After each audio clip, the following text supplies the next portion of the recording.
Hey everybody, it's Sharmel. Welcome back to my channel. Welcome back to another Tea Talk video. Today we're going to be talking about dating. It's Valentine's Day this week, so I think it's perfect timing. I'm going to be telling you guys all the things I learned while dating in my 20s. I'm currently 29 and I've definitely had an interesting dating experience over the past 10 years. In general, I was never really like the relationship girl. I was definitely a dater, so I would date guys, but I wasn't in any real long-term relationships throughout my 20s. And if we're being completely honest, I was definitely the one who constantly found herself in a situationship. So yeah, I'm currently seeing someone. We've been dating, well, we're in a relationship. We've been in a relationship now a little over a little over a year, and I feel like this is like the first real dating experience that's been like, wow, this was easy.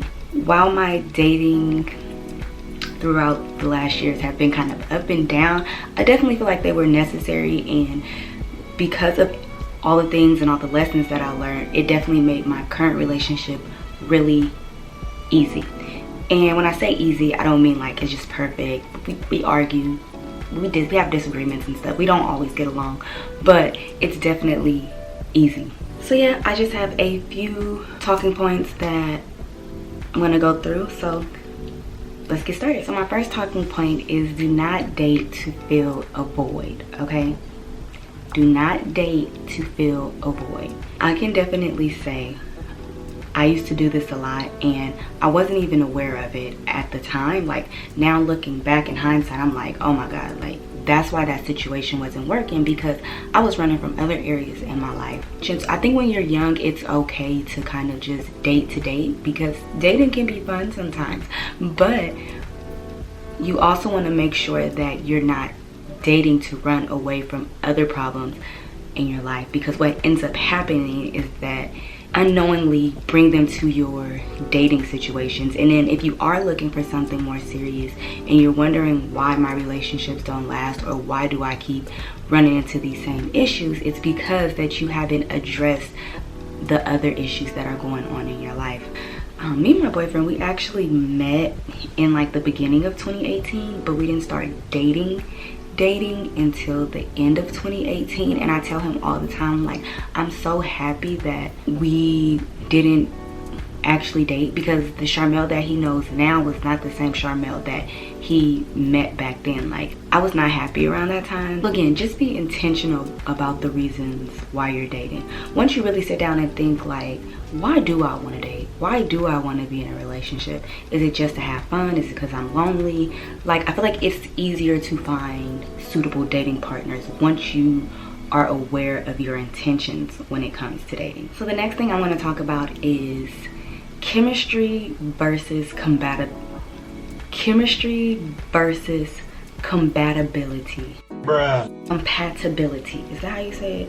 My brain is hurting. So basically we're going to talk about having chemistry with someone versus being compatible with someone. And I feel like people like kind of use the two interchangeably, and they're really not the same. Because of that, I'm going to start with some definitions. So chemistry is defined as the complex emotional or psychological interactions between two people. And compatible is defined as of two things able to exist or occur together without conflict. So chemistry is definitely, it's emotional. It's based on feelings. You know, you ever have somebody who's like, you know, you just vibe, like, but that's what I'm saying. You know, when you just vibe with somebody and you can't really explain why, I feel like that's the chemistry aspect. I personally think that they're both important. Like, when I think about a long-term partner, I definitely want to have chemistry with that person. However, as I get older, I think people underestimate how important it is to be compatible with somebody. Like, even though we may like each other, we may vibe with each other, like we may have that connection, if we're not able to live harmoniously, then it's always going to be conflict. Like for me, I'm a very scheduled person, okay? And I know for a fact that I could not date like a free spirit, a go with the flow type of person. Like, that's just not gonna work for me. I'm not your go with the flow kind of girl. And no matter how well we vibe, if our lives are like just too opposite of each other, like you're gonna get on each other's nerves. I know, it's so easy to get consumed by the chemistry aspect of dating, because, don't quote me, but like happiness, our emotions and stuff, they trigger little things in our brains. I felt chemistry twice, so I'm gonna explain this the best that I can. When you think about like happiness, when you think about a moment that makes you happy, it triggers, I want to say it's called endorphins in our brain. And basically whatever those hormones and endorphins that are released in our head, they're basically the same type of chemicals that get released when you get high from doing drugs or drinking. Like there's pretty much the exact same thing. And so that's why a lot of people find themselves in situations, is because initially you do vibe with somebody, you do have that initial chemistry and you guys like each other. But once things start going on and you kind of start seeing the habits of a person, you start seeing how a person really lives their life the longer that you deal with them, and that's when you start to notice where you're not really compatible in certain areas. And then that's when the tension starts. However, just like addicts do drugs, and like when they're not high, they're trying to get high again because they want those chemicals and all those feelings to be in their brain and feel good again. It's the same thing with relationships. We know we don't really work well together, but you know, when we first started dating, like the vibe was so good that it's like, I'm gonna stick around because I really want that back, even though we're arguing day after day after day. And again, I dated this person. Oh, I'm just so happy that's over with. I dated this one guy, and initially when we first met, like everything was good. So he had a big personality. He was very outgoing. He was definitely an extrovert, and he was very charming. And I wouldn't describe myself as an introvert, but I'm definitely reserved. Like if you see me outside in real life in that setting, I'm not gonna be the loudest. I'm definitely gonna be the one just kind of sitting back, chilling, observing. And I feel like because we were so opposite initially, like when we first met, we used to have just good conversation, and you know, for the most part we would get along really well. Eventually good conversations would, you know, start to turn into healthy debates, and then healthy debates will start to turn into real debates, and then real debates will start to turn into arguments, and before you know it, I feel like we were at each other's head all the time. And there were other issues. I could have story times for days on this person, and there were other issues that came up, but like after a while, although we initially got along, I was like, we are not compatible. Like we don't think the same, we don't view life the same, we don't want to live our lives the same, and this isn't gonna work. And so the last thing I want to say is that money does not equal generosity. So y'all bear with me, I'm gonna try to break this down as good as I can. So I think a lot of us, so first let me say this as a disclaimer. I'm not advocating for anyone to settle. I'm not advocating for anyone to date down. I'm not advocating for anyone to date a bum. This is not what I'm saying.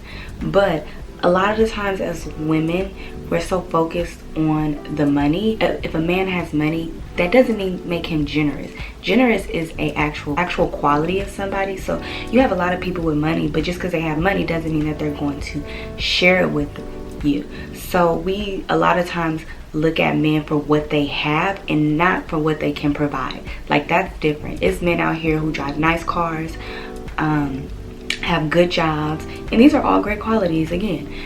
But just because they have those things does not mean that they are going to share them with you.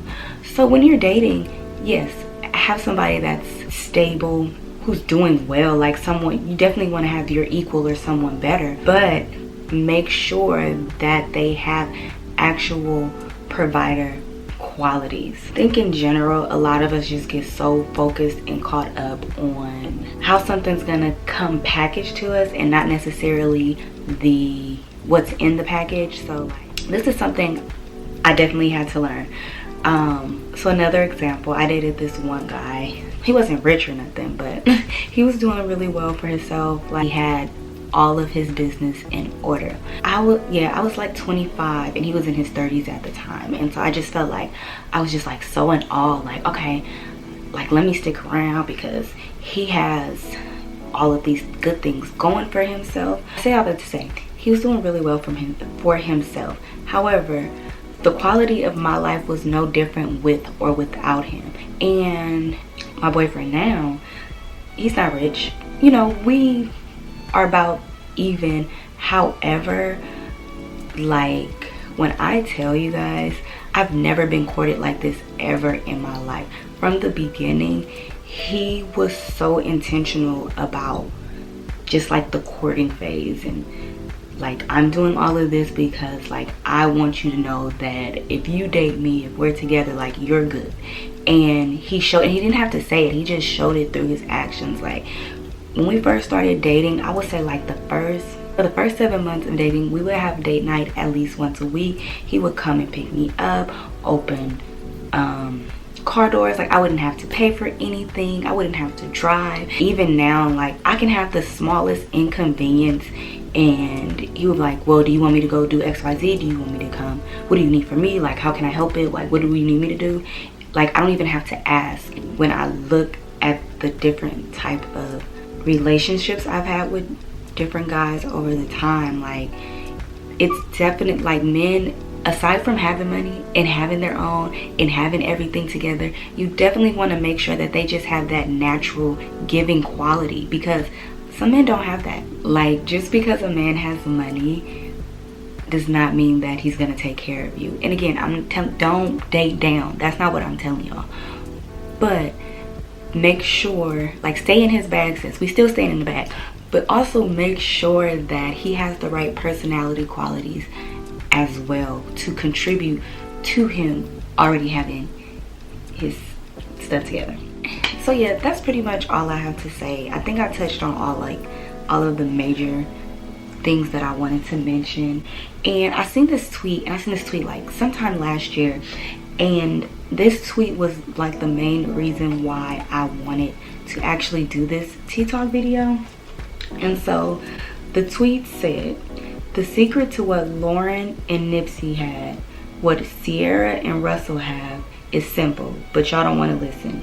Date people who you like, who want to do stuff with you, and who are decent human beings. And honestly, like, I feel like a lot of times we put ourselves through more than we actually have to. Like, you know, when someone's treating you a way that you don't like, and a lot of times we just stay, and it's like, or what?